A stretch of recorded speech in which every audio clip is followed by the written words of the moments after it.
La route du ciel, nouvelle hauteur. Chaque jour je gagne, c'est mon chemin, je prie toujours. Aide-moi Seigneur, oh Dieu.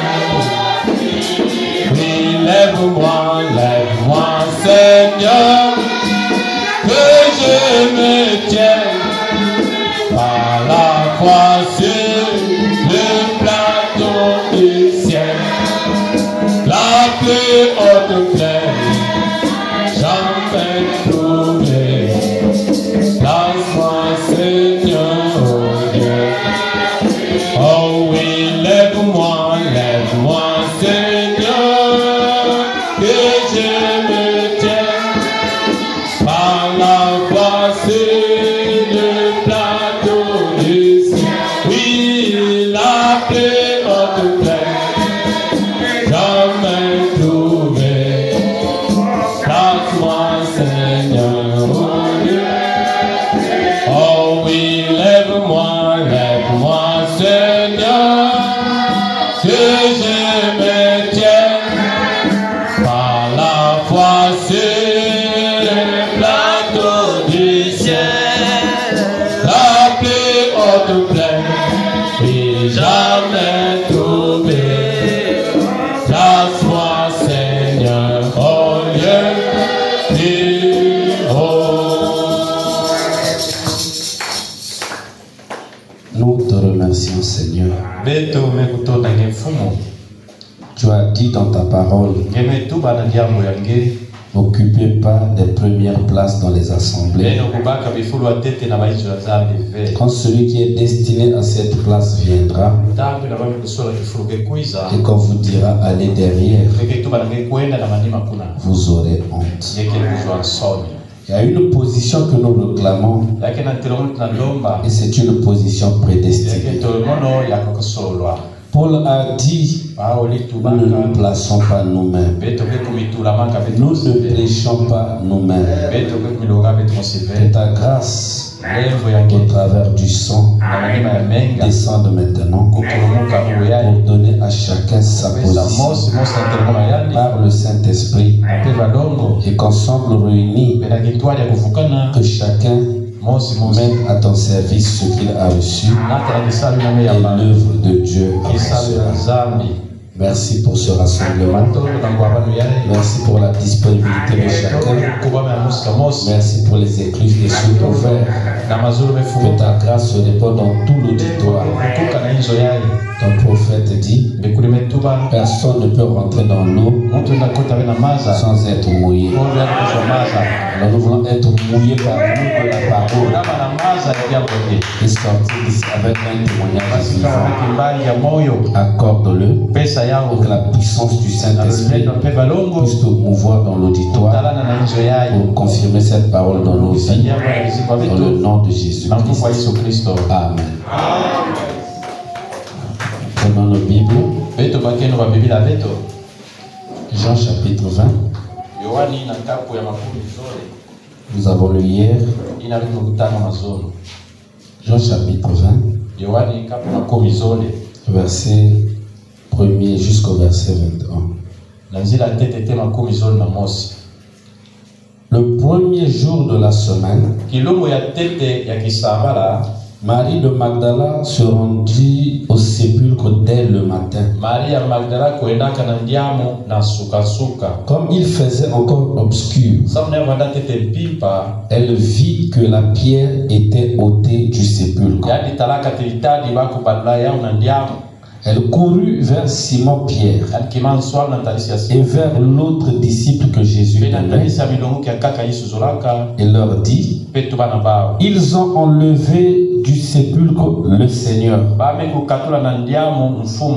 et nous ne savons où ils l'ont mis. Pierre et l'autre disciple sortirent et allèrent au sépulcre. Ils couraient tous deux ensemble. Mais l'autre disciple courut plus vite que Pierre et arriva le premier au sépulcre. S'étant baissé, il vit les bandes qui étaient à terre.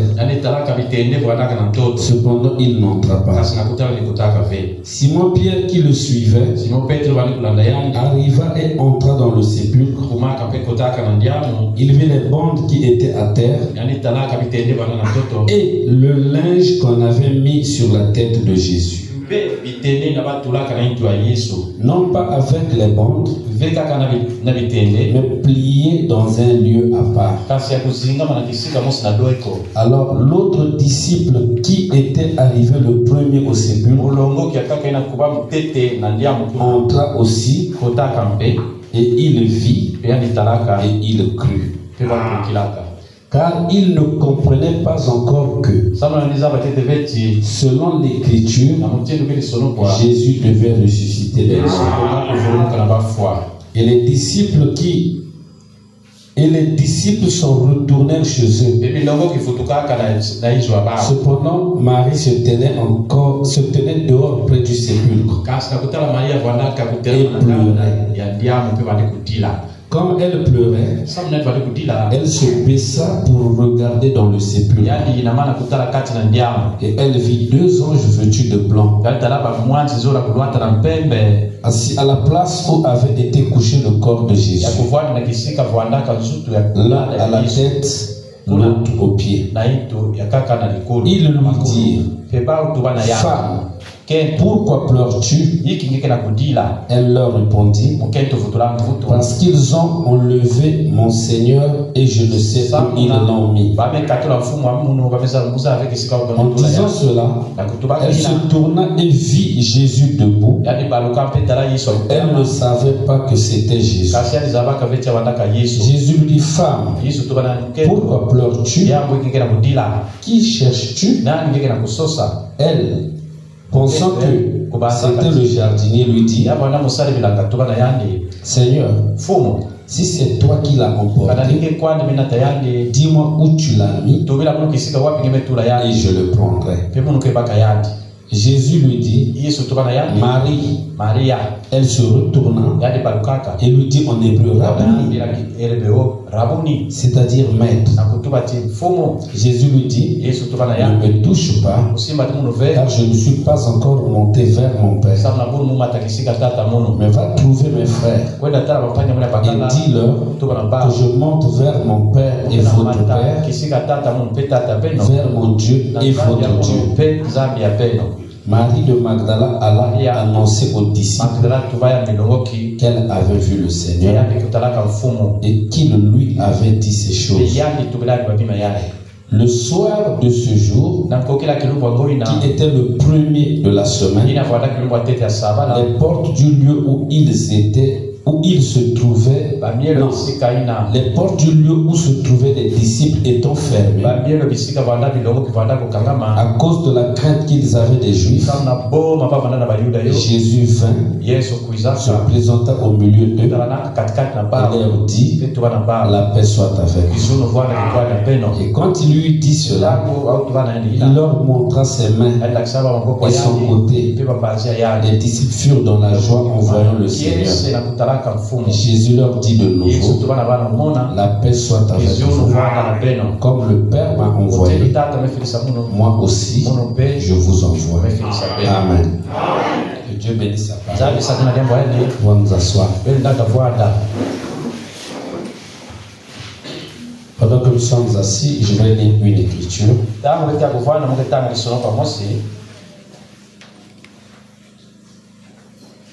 Matthieu chapitre 27.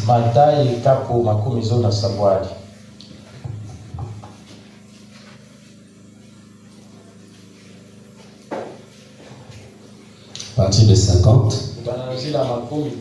Jésus poussa de nouveau un grand cri et rendit l'esprit. Et voici, le voile du temple se déchira en deux, depuis le haut jusqu'en bas. La terre trembla les rochers se fondirent, les sépulcres s'ouvrirent, plusieurs corps des saints qui étaient morts ressuscitèrent. Étant sortis des sépulcres après la résurrection de Jésus, ils entrèrent dans la ville sainte et apparurent à un grand nombre de personnes. Je reprends la lecture. Les sépulcres s'ouvrirent et plusieurs corps des saints qui étaient morts ressuscitèrent. Le verset suivant, le verset 53, on dit: étant sortis des sépulcres après la résurrection de Jésus, ils entrèrent dans la ville sainte. Amen. Ressusciter et sortir du tombeau, c'est deux choses. Quand Jésus était encore à la croix et qu'il a poussé un cri, on dit que les morts là ont ressuscité. Ils n'étaient pas sortis du tombeau. Il fallait que Jésus aille dans le séjour des morts et que Jésus ressuscite le premier. Et eux devaient le suivre. C'est ce qui fait de Jésus la prémisse de la résurrection. Ils étaient ressuscités, mais ils étaient encore dans la tombe. C'est comme tu as aujourd'hui le visa pour aller en France. Tu as déjà le visa. Tu as tout ce qu'il faut, mais tu es encore au Congo. Voilà, il y a certaines choses qui arrivent au milieu chrétien. Pasteur Jacques, Dieu vous bénisse. Il y a certaines choses qui arrivent au milieu des chrétiens. Nous devons savoir dans quelle position nous sommes. Nous pouvons être ici à 4. Moi, je regarde à l'est. Le frère là-bas regarde à l'ouest. Celui qui est de ce côté regarde à l'est. Et celui de ce côté-ci regarde à l'ouest. Et si le soleil se lève à l'est, nous tous savons que le soleil s'est levé. Mais moi qui regarde à l'est, le soleil va me frapper de face. Je pourrais dire à celui qui regarde à l'ouest: tu vois la lumière, c'est le soleil. Il est en face de moi. Regarde. Lui croira à cause de la lumière qu'il voit. Mais moi je vois ce que lui ne voit pas. Et quand le soleil arrivera à l'ouest, moi je regarde toujours à l'est. Je commence à voir un peu, il commence à faire nuit. Mais le frère Aloïs là-bas dira: oh, frère Gédéon, le soleil est vers la mer là-bas. Le soleil a telle couleur. Je vois ceci. Moi je vois que le noir commence à venir. Mais lui peut décrire ça en voyant une scène réelle. Voilà pourquoi prêcher ne signifie pas lire une citation et on vient parler. Il faut vivre certaines expériences. Et quand tu vas prêcher, la prédication devient comme les douleurs de l'enfantement.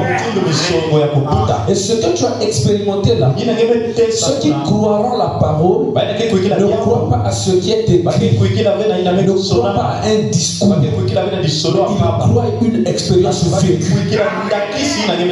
Et quand ils passeront par cette épreuve-là, par cette expérience-là, pour avoir cru le témoignage de quelqu'un qui prêchait ce qu'il a vécu, quand ils avaient dit Amen, l'esprit était entré en eux, le même esprit qui avait fait de moi vainqueur. Quand lui traversera encore cette famille-là, le Saint-Esprit ne lui montrera pas ce qui est écrit, il connaît déjà cela. Le Saint-Esprit lui guidera dans la victoire. Alléluia. Amen. Nous pouvons lire Marc 11. Par la cette montagne. C'est écrit. Mais comme Branham était dans la forêt et qu'il n'a pas trouvé de curé, il faisait déjà nuit, l'ange est venu lui parler. Demande ce que tu veux. Parle à cette montagne. Et frère Branham dit, depuis que cette écriture était placée là dans la Bible, personne n'avait jamais expérimenté ça. 2000 ans. Et un homme est venu.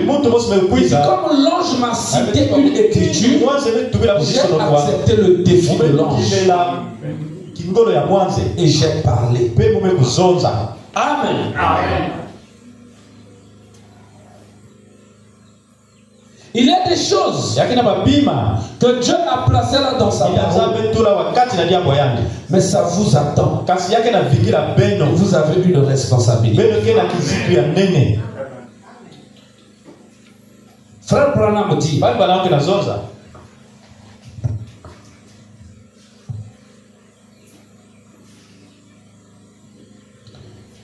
le Christ identifié dans tous les âges.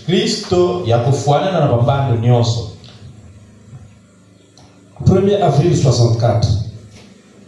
Paragraphe 25. La Bible est donc parfaitement vraie. Et c'est là-dessus que nous nous tenons. Sur la Bible. Ça doit être ainsi, dit le Seigneur. Eh bien, nous croyons effectivement que Dieu peut faire des choses non écrites dans sa parole. Parce qu'il est Dieu. Amen. Amen. Dieu peut faire quelque chose.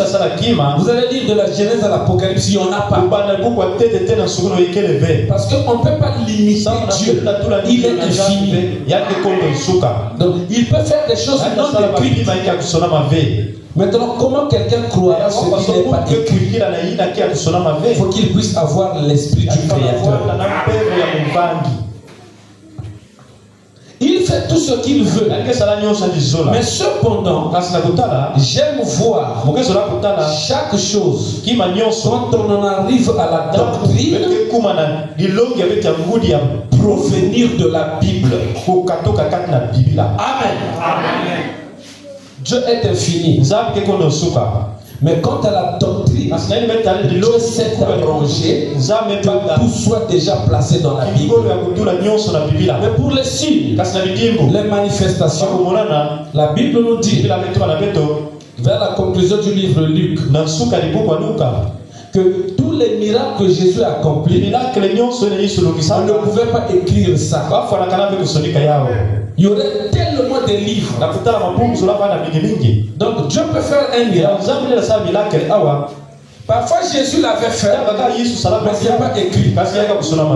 Et quand le même esprit qui est en Jésus vient en moi, il peut accomplir la même chose. Donc, il faut être prédestiné pour voir ça. Amen. Quand nous croyons le Seigneur Jésus-Christ, nous sommes dans plusieurs catégories. Si Noé se glorifie, les autres déluges ne vont pas engloutir. Au deuxième étage de l'arche, il y avait les oiseaux. Le corbeau pouvait dire, moi aussi les autres déluges ne vont pas engloutir. Au dernier compartiment, un animal pouvait dire, moi aussi les autres déluges ne vont pas engloutir.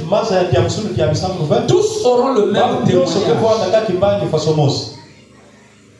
Car je me suis échappé de la tribulation. Mais seul Noé avait une âme. Aucun animal, aucun oiseau n'a une âme. On peut citer le même message, les mêmes écritures. On peut chanter les mêmes chants. Mais il faut avoir l'âme. Et frère Branham dans les arbres en prison dit, quand vous êtes né de nouveau, la nature de votre âme c'est Dieu lui-même. Ici, nous avons une course. Et dans notre course, on a d'abord remarqué qu'il y a des anges parlant aux femmes. Et après, il y a Jésus lui-même qui parle aussi aux femmes. Mais le Jésus qui vient parler aux femmes ici est un Jésus ressuscité. Ce n'est plus le même Jésus qu'ils avaient connu alors. Parce que même quand Jésus parlait, la femme pensait que c'est un jardinier. Mais quand Jésus l'a appelé par son nom, elle a reconnu la voix. Elle a dit Seigneur, Maître. Alors, nous sommes à un carrefour. Il y a des anges qui parlent. Il y a Jésus qui parle. Quel est le vrai message? Nous sommes ici devant la tombe de Jésus. La femme vient. Elle n'entre même pas dans la tombe. Elle aperçoit que la pierre est roulée. Mais elle est partie quand même avec un message. Pierre et Jean. On a roulé la pierre. On a volé le corps du Seigneur. Est-ce que cette femme-là avait dit la vérité? Est-ce qu'elle avait dit la vérité? Elle ne s'est même pas approchée. Elle a seulement vu une pierre roulée. Mais elle est partie témoigner. Pierre et Jean aussi venaient en courant. Pierre a un peu retardé. Jean courait plus vite. Il est venu. Il a guetté dans la tombe. Il a vu les bandes. Il n'est pas rentré. Il n'a vu que les bandes. Lui, Jean. Et on a Pierre qui arrive enfin. Pierre voit les bandes et le linge qu'on avait mis sur le corps, la tête de Jésus. Pierre voit les deux là. Les deux ont cru au témoignage de la femme. Les deux sont venus. Mais il y a un qui est resté dehors, n'a vu que les bandes. Mais quand Pierre est rentré à l'intérieur, Pierre a vu ce que Jean avait vu et quelque chose de plus que Jean n'avait pas vu. Et après, Jean par le témoignage de Pierre entre aussi et voit ce qu'il n'avait pas vu avant. C'est pas parce que nous sommes à l'église que nous prenons le message qu'on voit tout le même jour.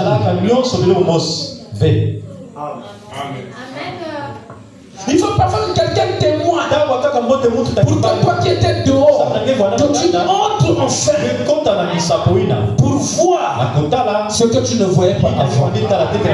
Et lorsqu'ils ont vu ces signes-là, ils sont pour eux repartis chez eux.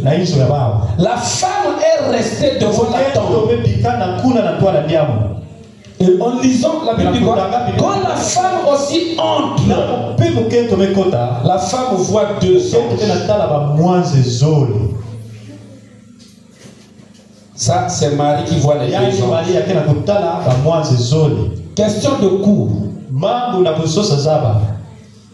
Vous allez simplement lever la main quand je vais poser la question.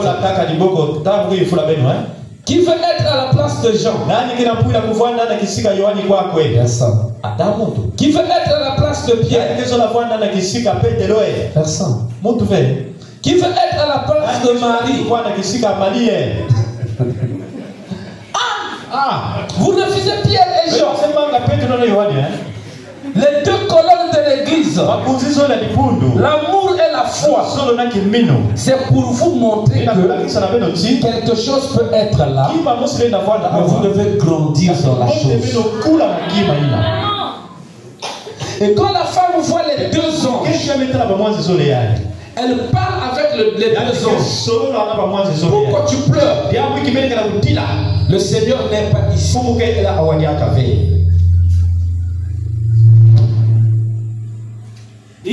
ressuscité.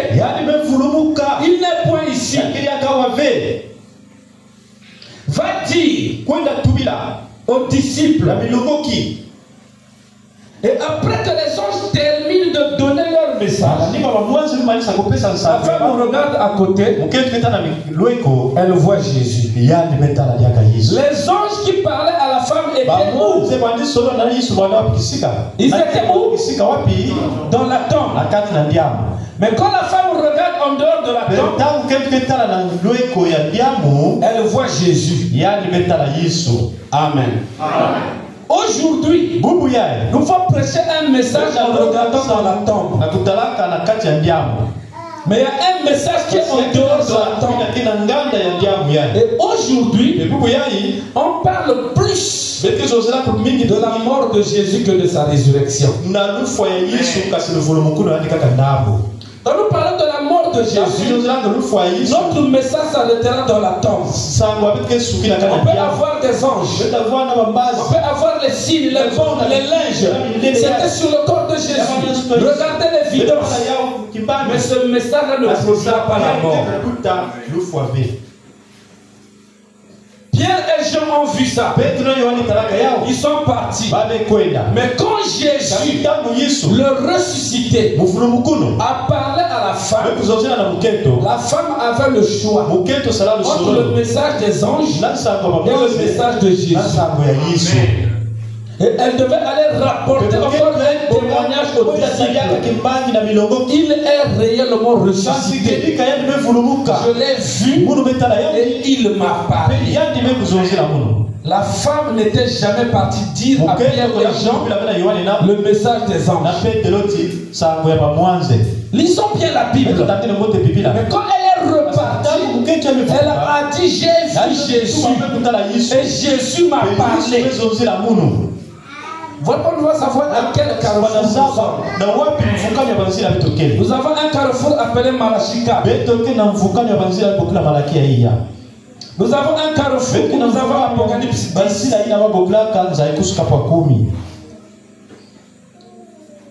Ici, nous avons un ange terrestre. Malachie 4, 5 à 6. Nous avons un ange terrestre. Quand on parle d'Apocalypse 3, Apocalypse peut-être 3, on parle de l'ange puissant qui descend du ciel. Nous avons deux anges. Amen. Amen. Et quand ces deux anges viennent, se fusionnent, parce qu'il y avait deux anges, mais ils donnaient un même message. Et les anges disent à la femme.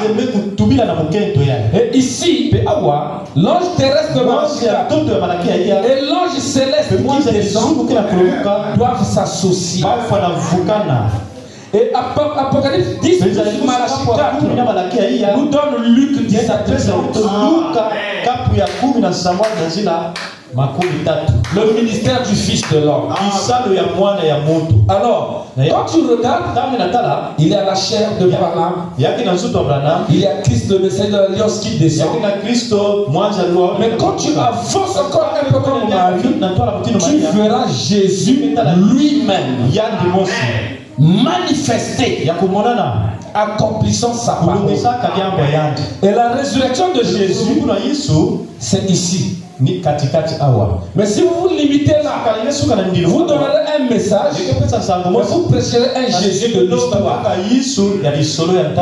Quand il était ressuscité, confirmé dans sa parole, Branham disait, je peux vous prouver qu'il est ici. Je vous tourne le dos. Amen. Un homme ne pouvait pas faire ça. Ça, c'était le ministère de Christ lui-même. Discerner les pensées. Et Branham prouvait que comme la parole est accomplie, il est manifesté au milieu de nous en prêtant une chair humaine. Alors, pourquoi nous avons Jean, nous avons Pierre, nous avons Marie, nos acteurs ici. Alors, si nous prenons le message à la tombe, Qui est le vrai témoin? Marie ou bien Pierre et Jean? C'est Marie. Marie a vu tout. Mais eux n'ont pas vu ce que Marie a vu. Mais quand on parle du message, non pas de la tombe, mais du message de Jésus ressuscité, Marie n'est plus témoin.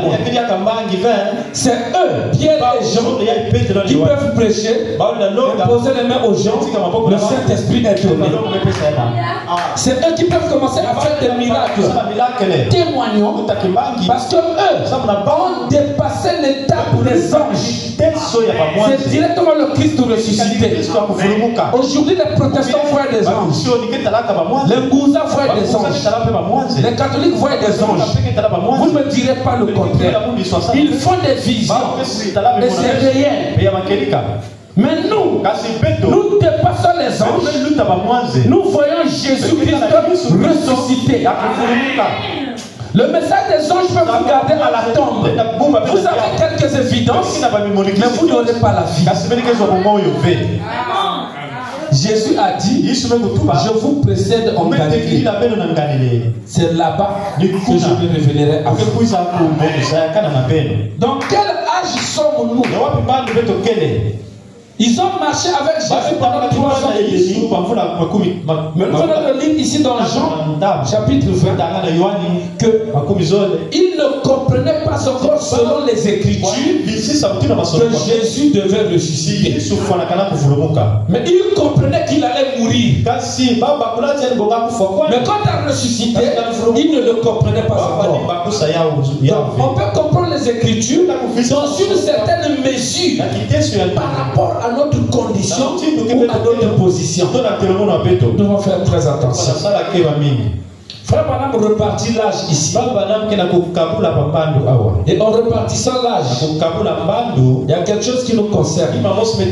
Dans le véritable saut de Pâques, Frère Branham dit 144. Non. Pas 144.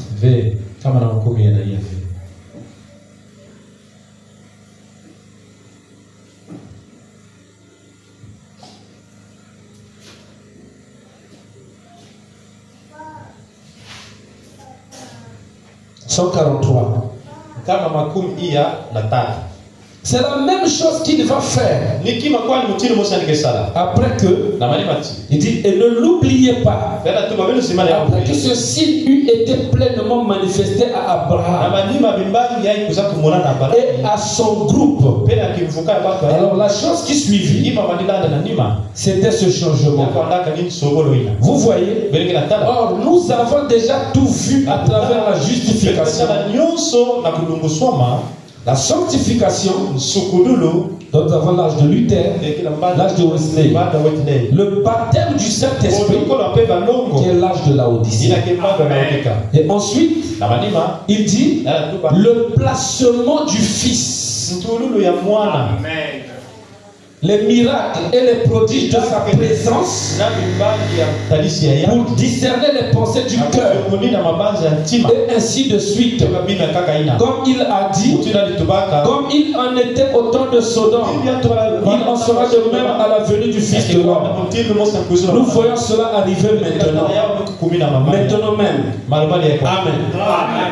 On prend la justification, la sanctification, le baptême du Saint-Esprit, l'âge qui suit le baptême du Saint-Esprit, l'âge de la Pentecôte, l'âge de Laodicée. Après cet âge, c'est l'âge du placement du Fils. Et quand le Fils est dans son placement, c'est là que les signes, les miracles et les prodiges de sa présence est au milieu de vous. Accomplissons Luc 17:30. Donc dans quel âge sommes-nous? Si nous prenons ici Luther, il a une évidence les bandes. Quand quelqu'un mourait, quand on l'embaumait, on le liait par les bandes. On prend Wesley. On peut avancer un peu plus loin. Il y a quoi? Les linges. Une évidence. Quand on arrive encore à l'âge de la Pentecôte, alors on a des anges qui commencent à se manifester. Mais le Fils est en dehors de la tombe. L'âge de l'Église profère ici. Et Jésus est en dehors de l'âge. Jésus n'est pas dans l'âge. Papa dit, je me tiens à la porte et je frappe. Il est en dehors. Donc, ceux qui étaient à l'intérieur doivent recevoir un appel à sortir. Sortez dans ce chaos. Sortez dans ce système et je vous accueillerai. Mais si vous restez dedans, je ne suis pas votre Dieu. Donc il appelle à sortir. Donc il y a un âge où tu peux t'identifier à Marie, tu peux t'identifier à Jean, tu peux t'identifier à Pierre, mais Jésus est en dehors de tout cela. Jean a vu la bonne qui était sur le corps de Jésus. Pierre a vu les bandes et le linge. C'était sur le corps de Jésus. Tout à l'heure, si je disparais ici, vous commencez à me fouiller sur la montagne. Si vous arrivez sur une montagne, vous voyez ces chaussures-là, le pantalon et la chemise. Il était donc ici. Regardez les habits. Vous aurez ces habits-là, mais vous n'avez pas mon corps. Ils avaient les choses qui étaient sur le corps de Jésus, mais le corps n'est pas là. Les mousins, les protestants prophétisent. Ça peut être les bandes ou les linges. C'était sur le corps de Jésus. Mais prophétiser ne veut pas dire que vous avez Jésus. Faire les miracles ne veut pas dire que vous avez Jésus. Ce jour-là, ils me diront, n'avons-nous pas prophétisé en ton nom? N'avons-nous pas fait des miracles en ton nom? Je leur dirai, je ne vous ai jamais connu. Ils ont eu des évidences, mais ils n'avaient pas Jésus. Et Jésus a dit, moi je ne les ai jamais connus. Pourtant ils l'ont fait. Donc il y a des choses qu'on peut penser comme des évidences.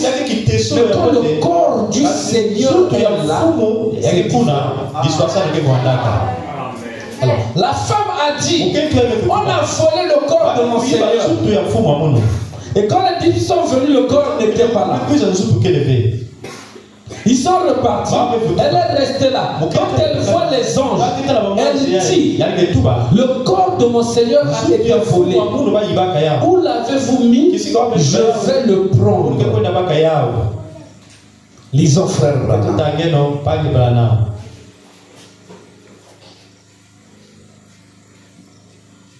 Dans la brochure, le plus grand flash d'information de l'histoire. Le plus grand flash d'information de l'histoire. À partir du paragraphe 43. Maintenant, le message, c'est qu'il nous précède. Comme il avait dit ici à la tombe, je vous précède en Galilée. Le message, c'est qu'il nous précède. Il nous précède. Il n'est pas dans une tombe derrière nous. Il est au devant de nous. Frayons un chemin. Si je suis avec toi ici, frère, tu vas à Madingu, je te précède à Madingu. C'est qu'avant que toi tu n'arrives à Madingu, moi je suis déjà là-bas.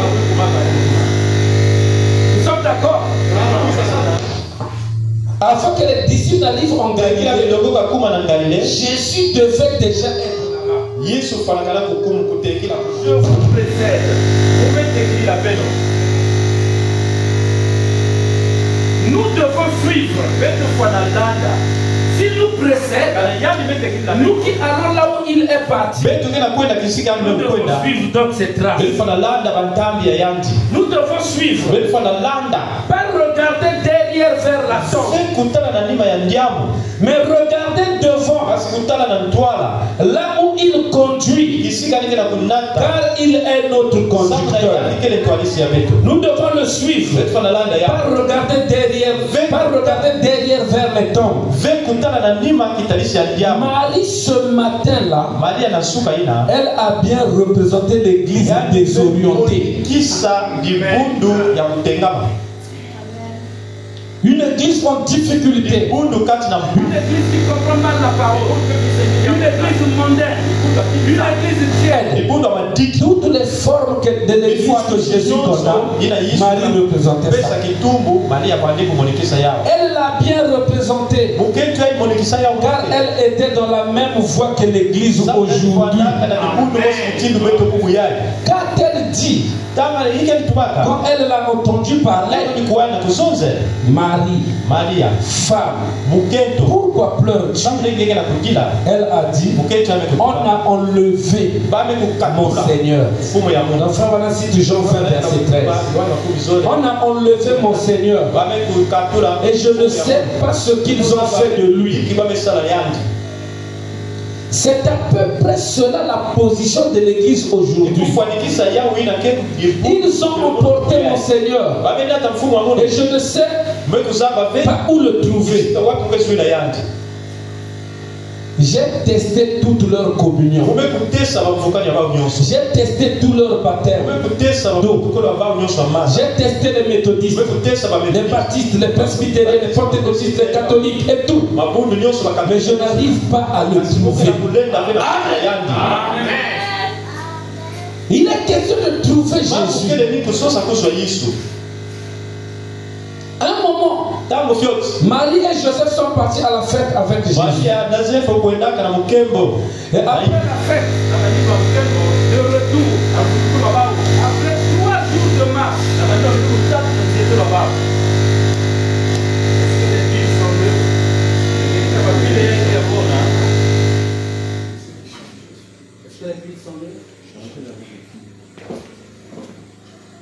après 3 jours de marche, Marie et Joseph ont constaté que l'enfant n'était pas là. Mais l'enfant est où? Il fallait commencer de fouiller Jésus de famille au famille.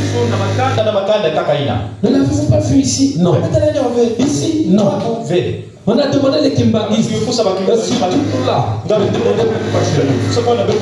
On a parti chez les chez nous, il n'est pas là. On est parti chez les kimbangistes. Chez nous, il n'est pas là. Mais il est où? Voilà comment après 3 jours de marche, ils n'ont pas trouvé l'enfant. Il faut repartir le chercher. Faire encore combien de jours de marche? Combien de jours encore? On sera combien de jours? 6 jours. 6 âges de l'église. Où l'église cherchait cet enfant, mais ne pouvait pas le trouver. On l'a trouvé où? Dans le temple. Oh! Merci Seigneur. Quand Jésus était dans le temple, le temple était comme une tombe. Amen. Quand les gens partaient au temple, Moïse nous avait laissé des coupes pour la communion. Mais nous avait laissé telle ou telle chose. Tout était là. Il pensait avoir ces évidences-là. Mais quand cet enfant de 12 ans, lui qui était la promesse, est entré dedans, il a pris la parole pour produire la résurrection. Vous devez sortir de ce temple parce que le vrai temple c'est moi. Et tous se sont tués. Et ici, Jésus, en dehors du temple, en dehors de la tente, est devant. Je vous précède, c'est-à-dire que vous venez derrière moi. Je laisse des empreintes, je laisse des signes.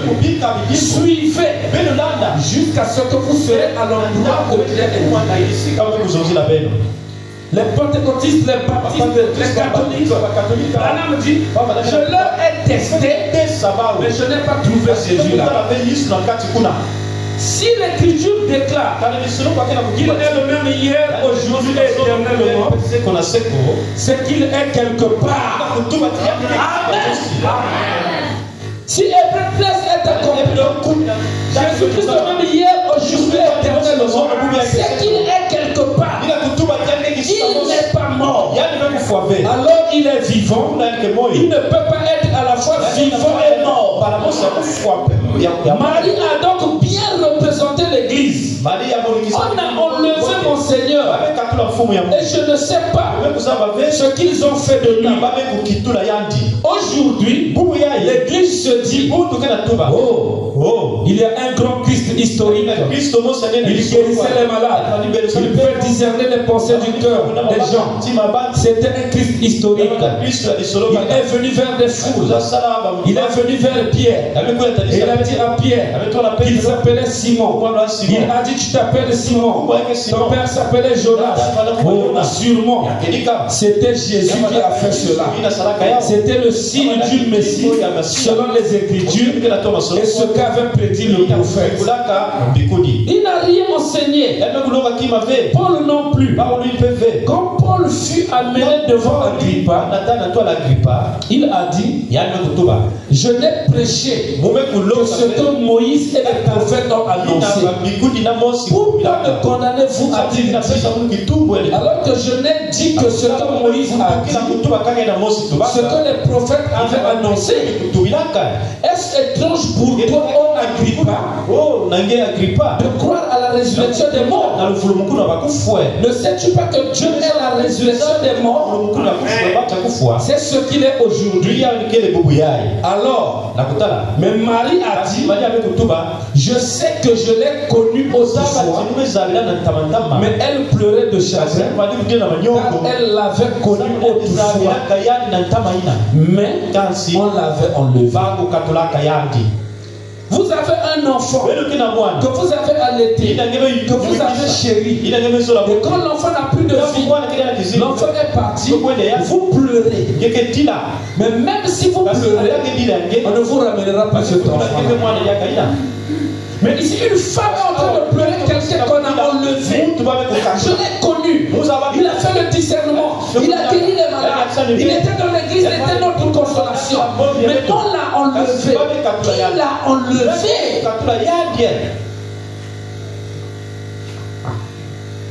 Et c'est pareil aujourd'hui.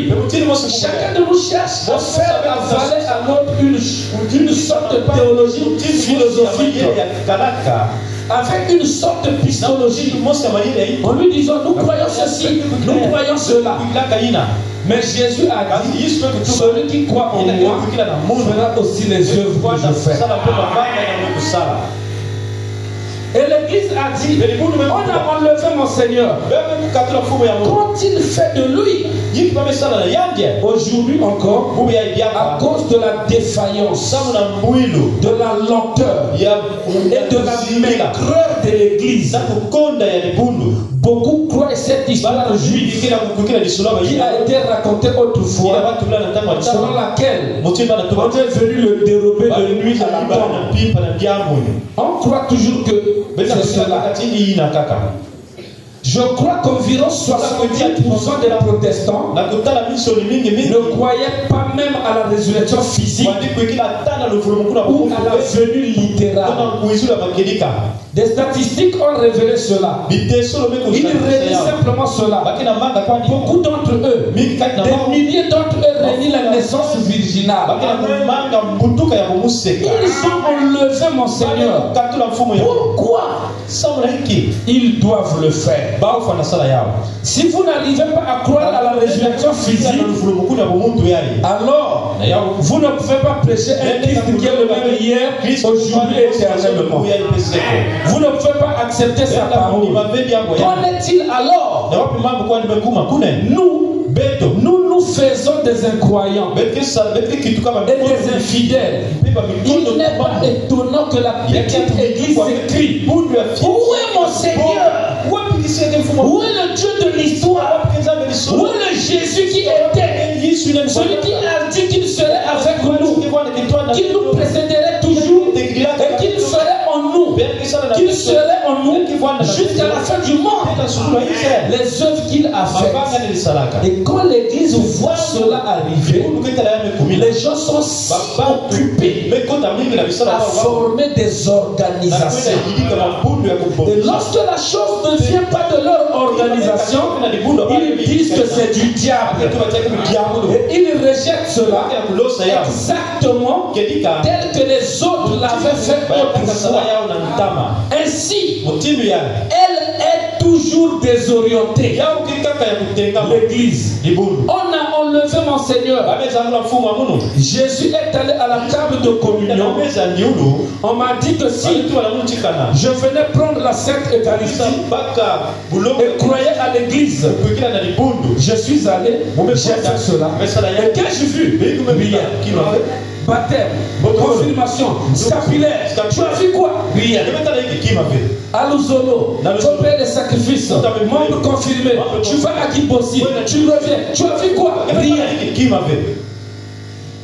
Et c'est ça qui désoriente l'église. On prend même le message de Branham, on prend la Bible. Frère Branham a fait, Frère Branham a dit, les gens sont venus. Après ils ont vu quoi? Rien. Les citations, les témoignages deviennent comme des bandes et des linges. L'église doit devenir le corps ressuscité du Seigneur. C'est ça que nous ferons demain avant de clôturer la position de l'église aujourd'hui. Quand Paul persécutait l'église, on a tué Étienne. Paul n'a jamais vécu au moment où Jésus était sur la terre dans son.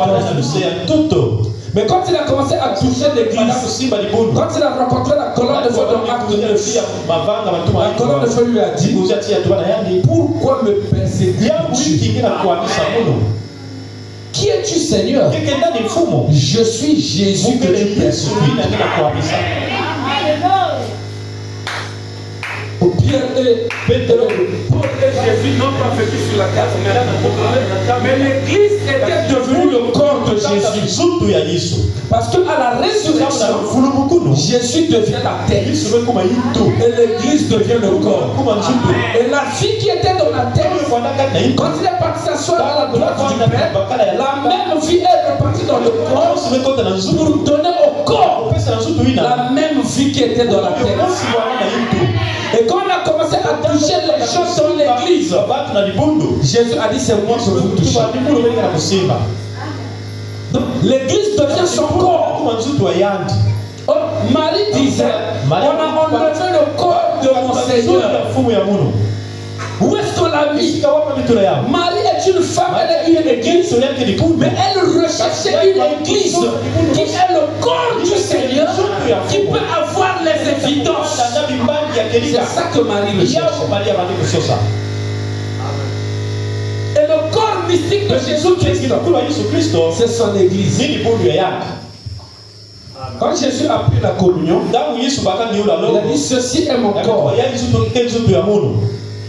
Il rend grâce, il brise, il mange, il donne aussi à l'église. Il dit, vous ferez ceci en mémoire de moi. Bon, est-ce que la communion là, que Jésus dit ceci est mon corps brisé pour vous, il a brisé, il a mangé la glande des disciples. Est-ce que cette communion là représentait la mort de Jésus ou bien la résurrection de Jésus? Hein?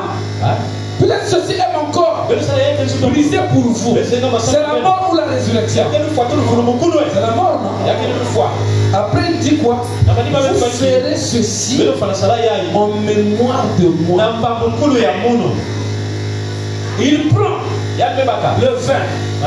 Ceci est mon sang donné pour vous. Il boit. Il donne aussi aux disciples. Les disciples, en prenant ce corps, en prenant le vin là, ils sont morts. Vous ne pouvez pas recevoir le baptême du Saint-Esprit sans nourrir. En mangeant le corps de Jésus et en buvant le sang de Jésus, ils étaient identifiés dans sa mort. Et quand la vie qui était dans la tête est revenue dans la chambre haute, ils avaient peur, ils étaient tristes. Parce qu'ils allaient fermer les chambres. Quand la vie qui était dans la tête est revenue dans le corps, alors ils sont devenus le corps ressuscité du Seigneur. Tu le touches, c'est moi que tu touches. Si tu lui donnes un verre d'eau, c'est moi que tu donnes le verre. Et la position de l'église aujourd'hui, par rapport au corps ressuscité de Jésus, Paul a dit dans 1 Corinthiens 11, discernez le corps du Seigneur.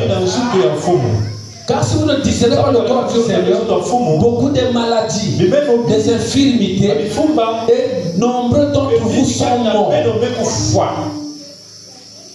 Si vous ne comprenez pas la position de l'église aujourd'hui, que l'épouse est maintenant le corps du Seigneur, vous venez à l'église, vous ne méditez pas, vous ne comprenez pas le but de votre vie, quelle est votre contribution dans la marche de l'église, vous venez, vous repartez, vous venez, vous donnez la vie, vous repartez, vous ne discernez pas le corps du Seigneur. Vous devez savoir que l'église est le corps du Seigneur. Quel membre je suis dans ce corps?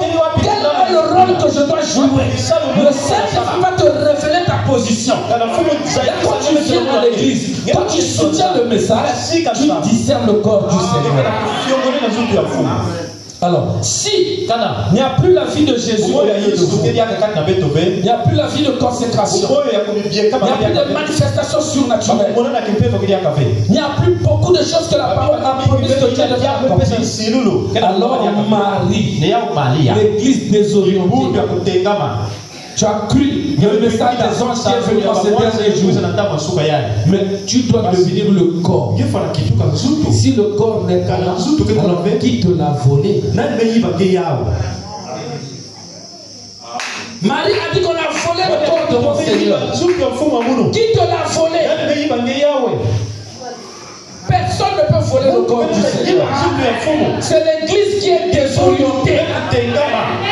Marie avait cru ça. Personne ne lui avait dit qu'on a volé le corps du Seigneur. C'est quelque chose qu'elle a fabriqué elle-même. C'est des fois on a volé le corps du Seigneur. Quand ils sont venus, ils sont rentrés dans la tombe, ils n'étaient pas là. Elle-même est entrée dans la tombe après qu'elle soit partie. Mais pourquoi elle avait cru qu'on a volé le corps? Elle avait eu ça où? Ne fabriquons pas un message. Ne fabriquons pas des émotions. Ne fabriquons rien. Disons ce que nous avons fait. Et nous devenons des vrais témoins. Amen. Si vous avez le Seigneur, tout ce que vous cherchez est dans la parole. Si ça ne se manifeste pas au milieu de vous, vous avez volé votre Seigneur. C'était un faux message que Marie apportait. Elle a formé une organisation. Alors que quand elle a vu Jésus, Jésus était bel et bien là. Amen. Elle commence encore de dire à Jésus, dis-moi, parce que c'est un jardinier. On a volé le corps de mon Seigneur. Si tu sais là où ça y est, dis-moi. Je serai affilié à cette église. Je prendrai ce pasteur-là comme mon ancien. Parce que moi, on a volé mon Seigneur. Chaque don est un appel qui dépend de Dieu seulement. Nous travaillons dans la complémentarité. Aucun ministère n'est au-dessus de l'autre. Non. Vous devez le savoir. Dans la complémentarité, on peut dire quand je suis avec tel frère, je me sens bien. Son ministère me bénit. Il a un bon esprit. Quand on communie, je reçois quelque chose. Alors il est pour moi un ancien. Mais un ancien n'est pas un dominateur. J'expliquais quelque chose à l'église. Regardez comment la France a continué à dominer en Afrique pendant longtemps. A pillé les richesses de l'Afrique. Et la France est devenue une grande puissance en Europe. Mais dès que les nations ont commencé à chasser les Français, on les a chassés en Centrafrique, au Mali, au Niger, au Burkina Faso. On commence à les chassé partout, la France est devenue faible. La France n'a plus de voix, même en Europe. Vous ne prenez plus notre pétrole, vous ne prenez plus notre uranium, vous ne prenez plus.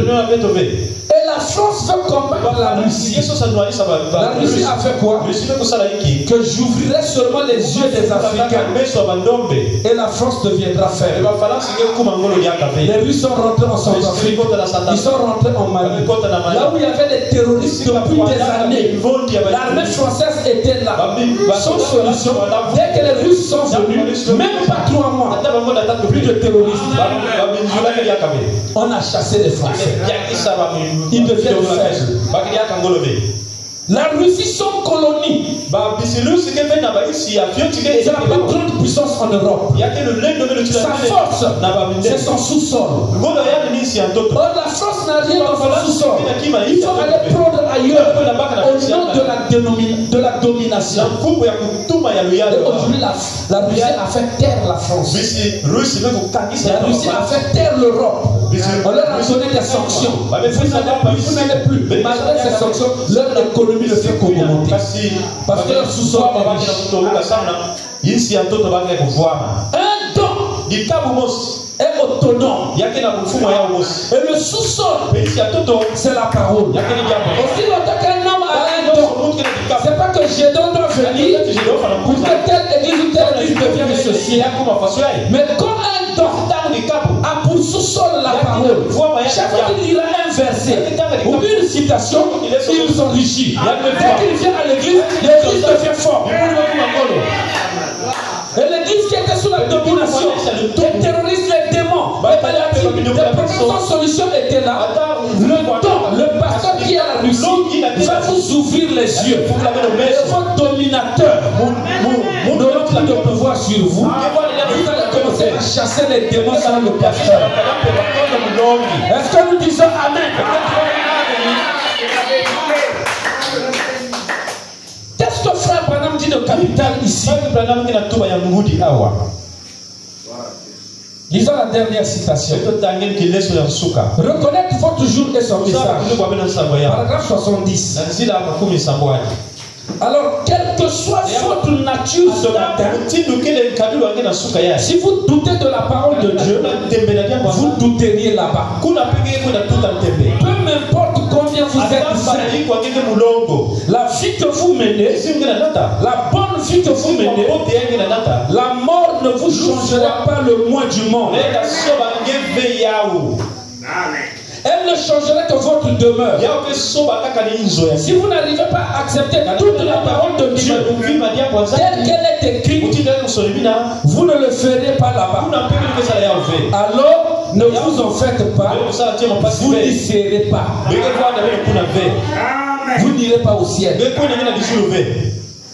Vous devez l'accepter dans sa plénitude, dans la puissance de sa confirmation et la révélation de ce qu'elle est. Alors, vous en devenez une partie. Il n'y a que sa parole qu'il ressuscitera. Comme il a ressuscité sa parole le premier matin de Pâques. Jésus n'était-il pas la parole? Au commencement était la parole. La parole était avec Dieu. Et la parole était Dieu. Et la parole s'est faite chair. Le matin de Pâques, Dieu n'a ressuscité que sa parole, qui était Jésus. Et nous aussi, en ce dernier jour, il ne ressuscitera que la parole. Il explique ça. Il n'y a que sa parole qui est ressuscitée. Ainsi que ceux qui étaient morts dans sa parole. Quand il a ressuscité sa parole, si Abraham, avec une partie de sa parole, il était mort avec ça, Abraham sortira avec lui. Michel avec lui. Élie avec lui. Daniel avec lui. Donc il n'y a que sa parole qui vient. Si tu n'es pas dans cette parole, tu n'es pas.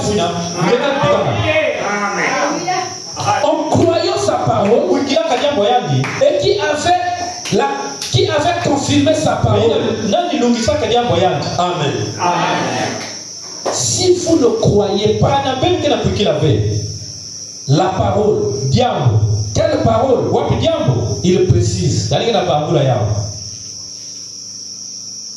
Dans sa plénitude, dans la puissance de sa confirmation et la révélation de ce qu'elle est.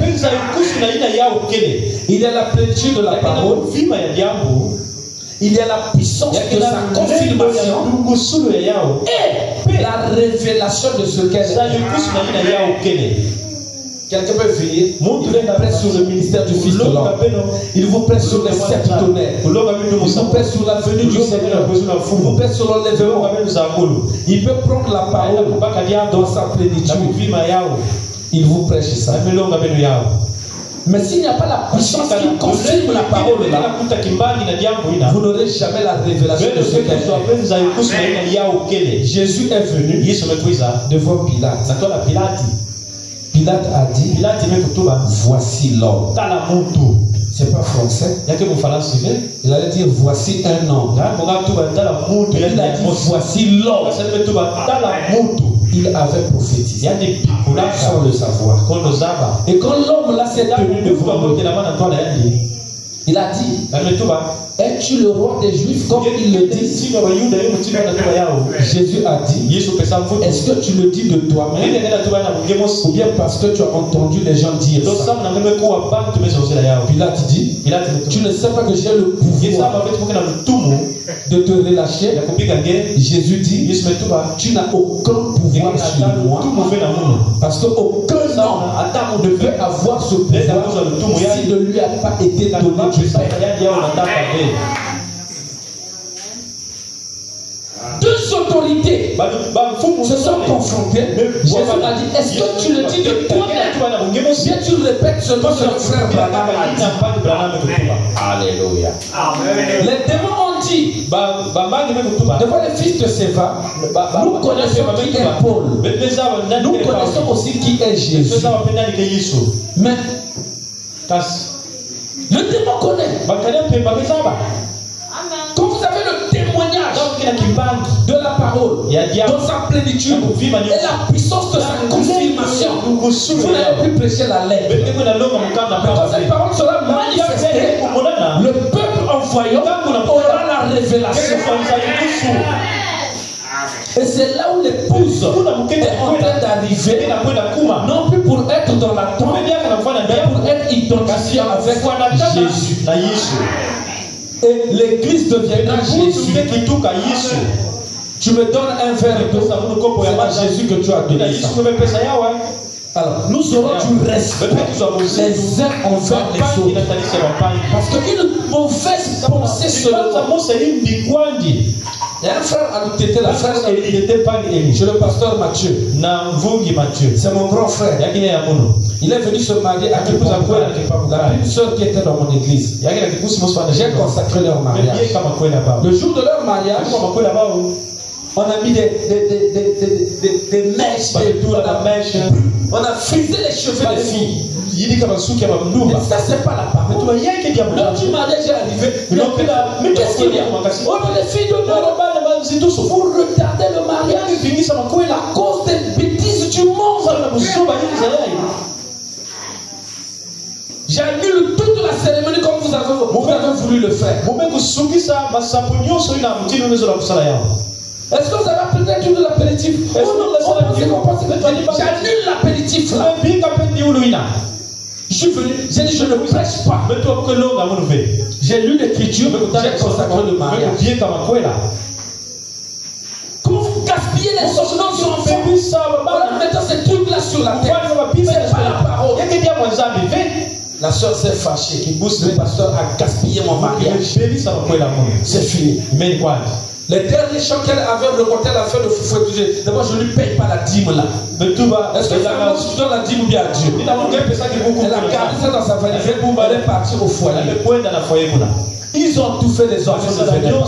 Ils ont tout fait. Ils sont partis à l'hôpital. Elle-même connaissant la parole et les enseignements, elle a dit, chérie, je connais l'homme là. Qui prêche la parole. Dieu confirme. Tu doutes ça. Tu doutes toute ta vie. On aura des enfants. On ouvre la valise des foot. Regarde, c'est la dernière dîme que j'allais payer à Kipambuka. Mais j'avais confisqué ça. J'avais murmuré contre lui. Le frère Ako. Mais le pasteur avait raison. Même moi, je ne crois pas au maître. Je vais friser. C'est toi-même qui étais parti fabriquer ça. Repars te repentir à Kipambuka. J'avais fait le jour-là. Je n'avais rien. Ta soeur est venue. Quand je suis venu pour mettre ma fille, ta fille, oh non. Tu t'es marié, qu'est-ce qu'il y a? Oh non, voilà, comme ça, il y avait ça. J'avais murmuré. Et je savais qu'on murmurait. J'aurais des problèmes parce que tu prenais position pour la parole. Je n'arrive pas à voir des enfants. J'ai dit ça à mon mari. La dîme que j'avais dit que je te donnerais jamais ça, elle. Tu vas dire, maman, merci Seigneur. J'avais fait. Et c'est que tu avais seulement gardé ça pour ce jour. J'ai pris ça, j'ai dit, allons-y à l'hôtel. Je lui ai imposé les mains. Ils sont partis. Même pas 3 semaines après. Allô, pasteur, ça va la tête. C'est quoi? J'ai des retards. Elle pensait murmurer comme moi. Mais je suis le temple du Seigneur. Elle a cherché Jésus dans sa maison. On lui avait volé Jésus. Qui lui avait volé Jésus? L'organisation, la dénomination, la mondanité qu'elle voulait provoquer lors de son Amen. Comment lorsque nous défendons son dehors des mariages, que ce soit la marche nuptiale comme la parole dit, nos enfants dansent là. Ils tournent. Mais nos enfants ont appris les danses là où nous ne voyons pas la télé. Ils ont appris les danses là où qui leur a enseigné ça. Pourquoi venir danser comme ça dans l'église? Le mariage est sacré. Qui vous a volé votre Seigneur? C'est parce que vous voulez vous-même remplacer quelque chose. Quelqu'un va avoir une pensée, il pense que c'est la parole. Il dit à un, il dit à deux, et tout le monde a une révélation collective. Branham dit, une révélation collective n'existe pas. C'est une pensée qui commence par quelqu'un, et ça devient un poisson. Et s'il y a des poissons, enlevons ça. Ne prenons plus les brochures pour rester dans la tombe. Sortons dans la tombe. Et nous aurons Jésus. Et si nous disons Amen. Alors, si on nous avait volé notre Seigneur par nos murmures, par nos appartenances à moi je suis de Paul, moi de Pierre, moi d'Apollos, moi de Christ. Au lieu que tous disent que nous sommes de Christ, un peu pour Christ dans la même église, un peu pour Paul dans la même église, un peu pour Pierre dans la même église, un peu pour Apollos dans la même église. Voilà comment on vous a volé Jésus. Nous appartenons tous à Christ.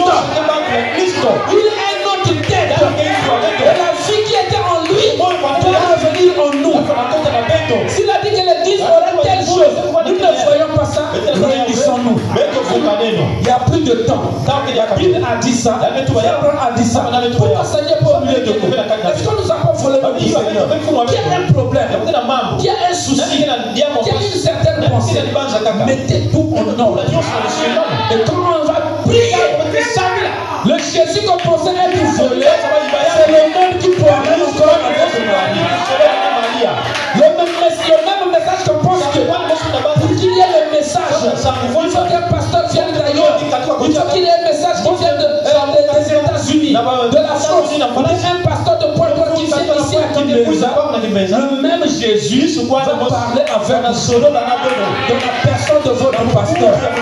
Le même Jésus ira avec vous dans votre maison. Le même Jésus ira avec vous au champ. Est-ce que le croyant dit Amen?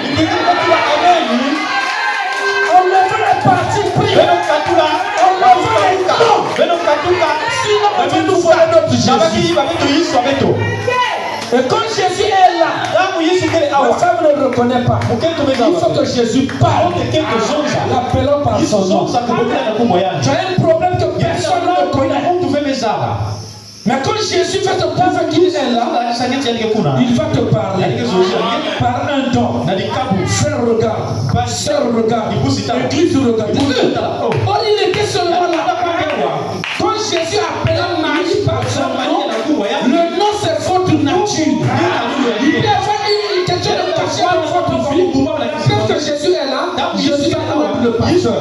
Il prendra une écriture. Il va commencer à parler.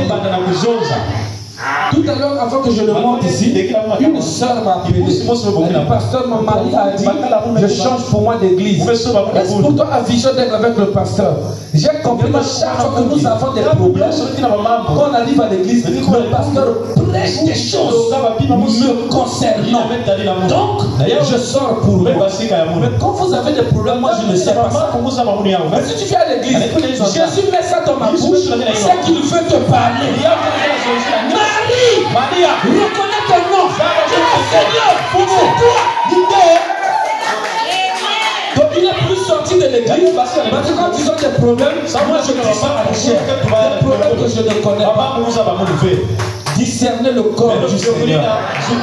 Il peut être dans ton mari, il peut être dans ta femme, il peut être dans ton pasteur, il peut être dans un frère. Et quand il va te parler, ton corps va bouger. Ah, ça, c'est pas ma femme, ça c'est pas le frère, c'est Dieu qui m'a parlé. Et quand vous discernez ça, vous reconnaissez Jésus, vous sortez de la tombe et Jésus va marcher devant vous, vous suivrez ses pas. Amen. Vous ne regarderez plus dans la tombe. C'est nous qu'on avait cru, on avait telle chose, c'est seulement une bombe. C'est nous, dans les années 2020, on avait telle chose, c'est seulement les linges. Mais est-ce qu'il marche devant vous? Est-ce qu'il marche devant vous? Vous n'aurez pas d'obstacle. Il a plané votre chemin. Quand il a dit à Israël, je marche moi-même devant vous. Moïse l'a dit, le peuple l'a suivi. Quand il marchait devant eux, il suivait quoi? La colonne de feu. Mais quand il arrive devant la mer rouge, Moïse a eu peur. Moïse a douté. L'ange a dit, je marcherai devant vous. Maintenant, s'il y a la mer qui est là, je m'en fous. Amen. Et comme Moïse se tient là, Moïse regarde, l'ange a voulu traverser. L'ange est déjà de l'autre côté. Mais donc on se dit à Moïse, ne quitte plus. Comme l'ange est de l'autre côté, et c'est lui qui nous conduit, devant nous il y a la mer. Il dit, frère, ces Égyptiens que vous voyez, vous ne les verrez plus jamais.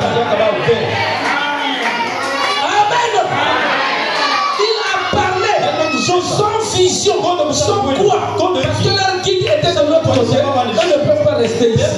Quand ils marchent devant nous, c'est que nous traverserons. Il n'est pas le guide des Égyptiens, vous ne les verrez plus. La mer s'est ouverte, ils ont traversé. Et quand les maris de nuit, les Kimbalambala, toutes ces choses-là, les Koumi qui volent l'argent, ont voulu passer par là où les rachetés sont passés. Là où la colonne de feu est passée, qui a refermé le coup.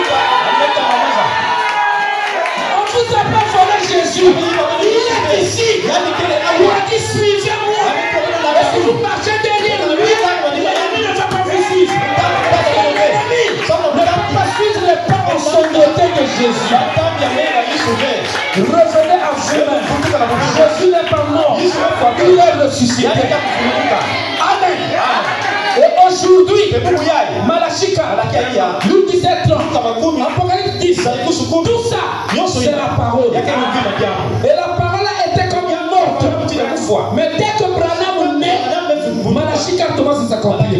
Il ressuscite sa parole. Et dans Malachie 4, on dit, pour vous qui craignez mon nom, ce ne fera le soleil de la justice. Pour vous là, moi aussi je suis dedans. Quand il ressuscite Malachie 4, une écriture morte qui n'avait pas de vie, moi aussi je commence à me réveiller. Amen. Voici les miracles qui accompagneront ceux qui auront cru. Alléluia. Oh mon nom, ils chasseront les démons. Quand il ressuscite cette parole, qui n'avait pas de vie chez les catholiques, chez les musulmans, mais pour le message, Jean 14, 12, est ressuscité, comme c'est la parole. Moi aussi je suis dans la parole, je ressuscite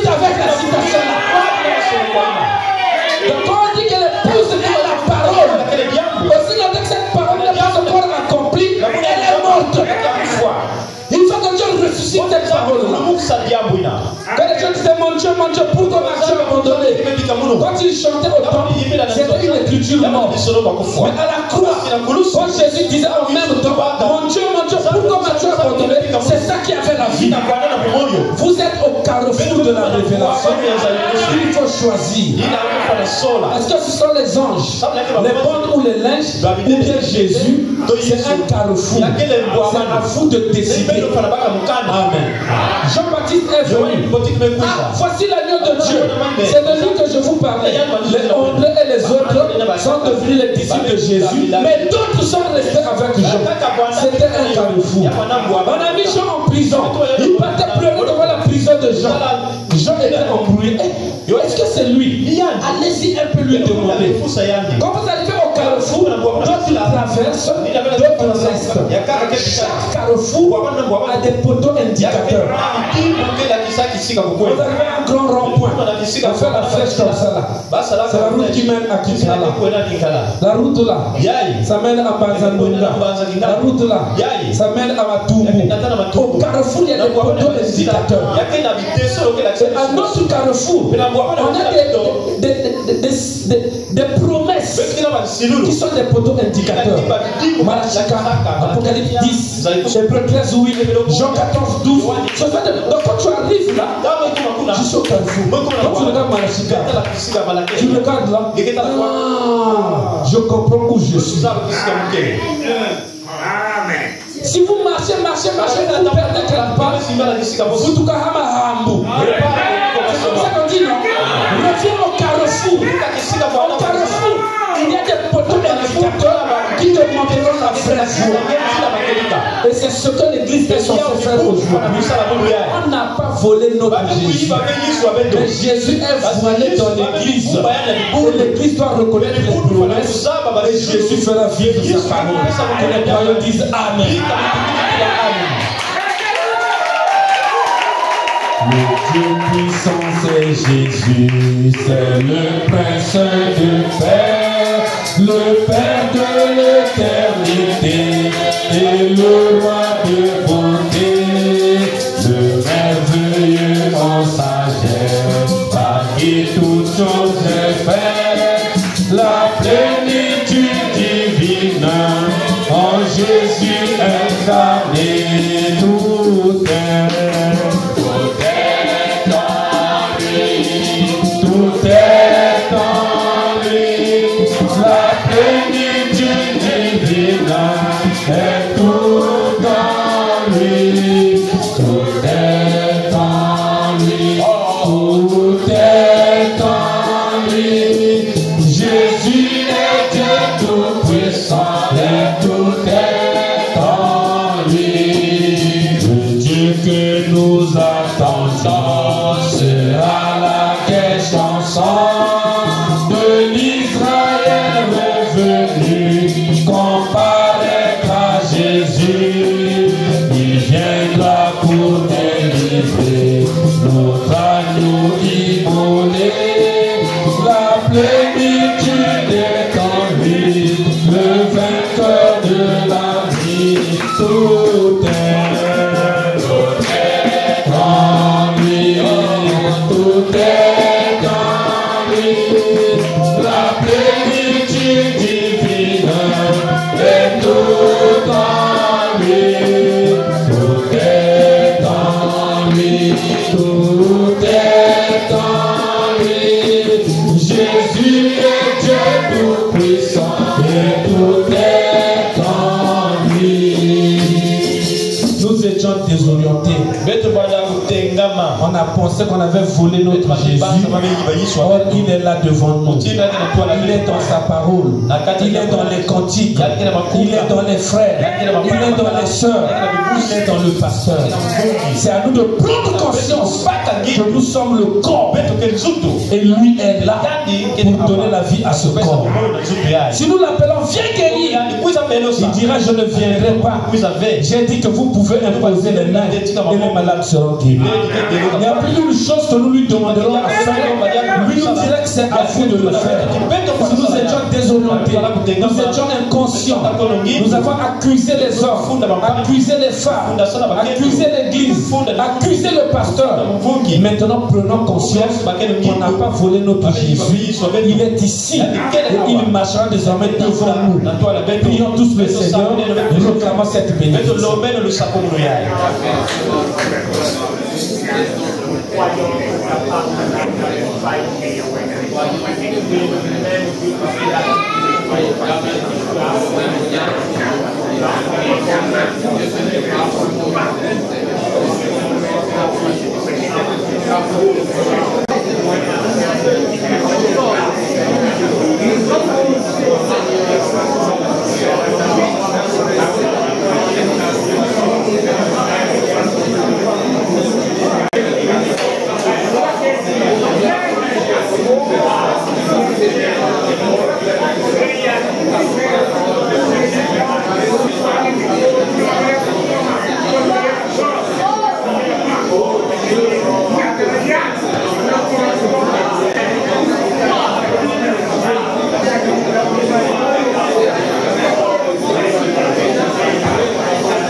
Nous sommes tellement inondés et comblés de bénédictions.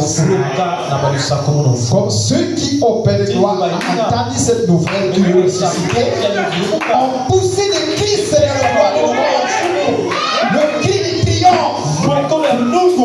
Cette nouvelle avait été odiée à chaque depuis l'Ancien Testament, cela n'avait jamais été entendu. Car la résurrection Seigneur était l'œuvre Seigneur Jésus-Christ. Dans Seigneur, oh Dieu, il est celui que tu as canonisé pour la rédemption, pour venir Seigneur nous racheter. Et alors la mort gisait autour de nous. Le chèque gisait autour de nous. La crainte et la peur. La croix en face de nous. Qui pouvait le vaincre, Seigneur? Les démons de l'enfer, toutes les autorités, tu les as cloués en spectacle à la croix. En 6 millions. Pensons que Satan t'avait déjà gagné. Et c'était là que tu as arraché les guillons de la mort. Oh corporali, oh mort oh Seigneur, il faut que le corps corruptible revête l'immortalité. Afin que cette écriture soit accomplie, Père. Tu l'as accompli dans le corps de Jésus-Christ.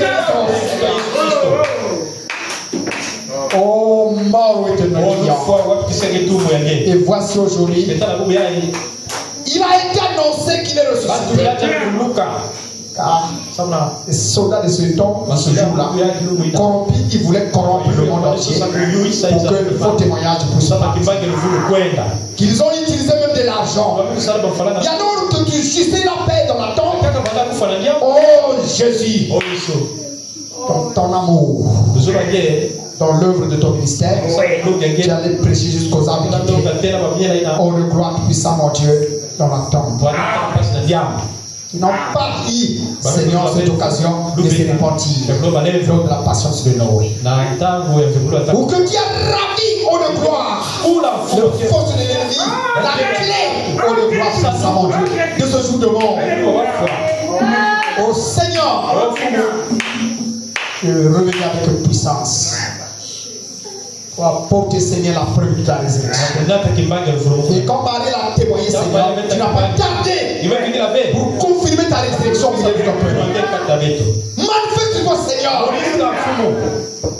au sein de tes élus. S'il y a quelqu'un qui ne connaît pas le toi, je crois qu'il a cru que le ressuscité. S'il y a quelqu'un qui ne te voyait pas, Seigneur, oh Dieu, tu t'es manifesté autour de nous. Alors, Père Céleste, je prie encore, Seigneur, pour que, Seigneur, ta présence puisse oindre tes semences élues, Seigneur. De cette manière, Père, dans l'humilité que tu as dit pour ton serviteur, que celui qui a été malade soit guéri. Que celui qui a été faible puisse dire je suis fort. Que celui qui a été sourd puisse entendre, Seigneur, des oracles divins, Seigneur. Merci pour tes nombreux bienfaits. Merci pour la communion de l'Esprit. Merci pour la communion du Saint-Esprit. Pour l'âme sœur de tes enfants, de ton peuple, de tes élus. Alors je te recommande l'église entière. Les faibles et les forts. Et toi, qui es l'agneau de Dieu, et tu as porté tes brebis sur tes épaules. Et alors maintenant, Père, je te recommande tous. Afin que personne ici ne soit perdu. Alors, Seigneur, sur le retour de tes enfants, que tu combles, que tu changes notre manière de faire, manière de vivre, et afin de donner de vrais témoignages que Dieu ressuscite. Dans nos cœurs, Seigneur, les hormones de la vie, Seigneur, puissent véritablement, Seigneur, de gloire au Dieu, être répandues. Dieu dans son peuple, accomplissant les mêmes œuvres que tu as accomplies dans le corps de Jésus. Car c'est la preuve, Seigneur, de l'infaillibilité de ta parole. Qui peut vaincre ta parole? Personne. Alors, Seigneur, bénis les plus petits, bénis les enfants, bénis les parents, bénis les amis, bénis ceux qui sont venus nouvellement pour la première fois. C'est tellement, Père, précieux, pour que, Père, tu l'as dispensé de cette manière que chacun comprenne. Alors, toi qui es la vraie compréhension divine, tu as appelé ces âmes. Et alors, comble encore, Seigneur, pour le lendemain. Nous voulons demeurer ici même, Seigneur, de gloire pour le temps. Mais avec le temps, Seigneur, il nous est obligé de se séparer. Mais nous ne savons pas comment se contenir. Oh Dieu d'Abraham, nous te remercions pour ton frère. Bénis ton serviteur. Et bénis l'homme de Dieu au milieu de nous, Seigneur, qui a répondu aussi, Seigneur, à cet appel. Ton serviteur Jacques. N'oublie pas ceux qui n'ont pas eu le temps d'être ici. Bénis tous les saints. Bénis les ministres. Bénis, Seigneur de gloire. Oh Dieu. Quiconque, Seigneur de gloire, qui a entendu ces paroles. Les 10 000 enfants te le mettons au nom puissant de Jésus. Amen. Le Seigneur vous bénisse. Qui est dans la joie? Oh, tous nous sommes complets. Amen. Alors, on n'avait pas pu présenter Nous l'avons fait hier. Il y a des gens qui se sont ajoutés au milieu de nous. Nous avons l'homme de Dieu au milieu de nous, parce que c'est Pasteur Jacques. Nous les connaissons, mais nous ne pouvons pas manquer à l'égard de sa présence. Il peut se mettre debout. Le Seigneur de l'Église. Un ancien que nous connaissons. Dans chaque événement, il est toujours encore comme nouvelle. Il ne doit pas manquer de saluer un nom de Dieu. Amen. Je bénis les offices. Je bénis les anciens. Et je bénis tous les membres de l'Église. Et les nouveaux qui nous ont assistés. Donner les rapports aux hommes. Demain, avant le culte, il y a les malades, ceux qui veulent passer d'abord sur des bénédictions sur la vie de prière, qui doivent venir à temps. Le culte doit commencer à 10h. Venez à temps, les malades.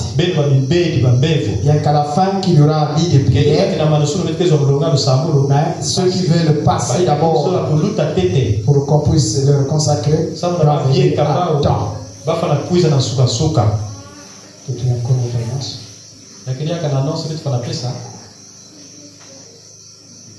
Ça va. Donc, venez à temps pour que nous ayons aussi le temps de la parole et que nos bien-aimés vont partir. Que le Seigneur vous bénisse. Nous appelons le contribution.